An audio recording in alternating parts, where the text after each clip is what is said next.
Hello friends, जय Jagannath friends. बहुत दिन पर आपण मानी अंकल्स किचन रु आउ एक स्पेशल डिश नहीं आसी रेसिपीर ना हूँ चूना माछ। तो आपण मैंने जानी थे कखारु फूल पकईकि चूना माछ राई।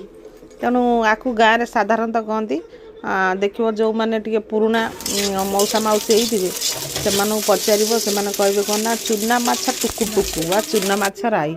तेणु चूना माछ राई बनवाई मुझे छोट चूना माछ नहीं 250 ग्राम कखारु फूल नहीं टिके आलू कटा है पियाज टे गुंड गुंड कटा है टमाटो पड़ी तेल फुटण पड़ला आमर जो काटिकी रखी पियाज आलू टमाटो पकईकि टिके भाजीदबा टिके ता सहित टिके एपट सेपट हलदी लुण टिके मिसई देला पर आमे जो बाछिकी रखी कखारु फूल पकईकि भल भाव टिके भाजीदबा जमी फूल बा आलू रे पानी रही देखो टे भल भाव संतुल हो गलानी कखारु फूल आउ आलू सीझीगलानी। एबे मु जो मसला नहीं केवल सोरिष जीरा टिके कंचा लंका रसुण आ पियाज तो आलू रे पकई भाजी देइछि जेहेतु सोरिष मसला ताऊ बेसी समय कषिबेनी सांगे सांगे मसला टाक टिके एपट सेपट करी टिके पानी दे देबे जेंति हमर जुकजुक रह माने टिके जेंति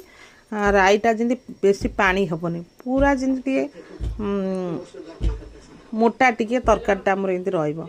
राई तो आपण माने जानि थिबे आ खाइथिबे देखंतु मु जेतिकी परिबा नैछि तार क्वांटिटी देखि पानी देइदेले एबे भाजिकी रखि दिया माछ पकेइली जस्ट टिके 5 मिनट फुटई दबा तापर गैस रो कड़ई की काटी दबा तापर गरम भात नहीं खाइबा।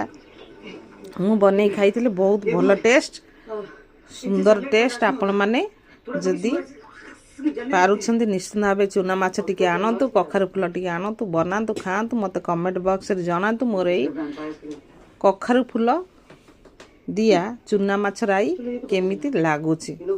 मु तो खाइथिली मते बहुत भल लागुथला आपण माने बनैकरी खातु। मोर वीडियो को लाइक शेयर सब्सक्राइब करंतु जहाँ फल कि मोर वीडियो आगु जाई परियो आउ किछि लोक देखि परिबे। जय जगन्नाथ।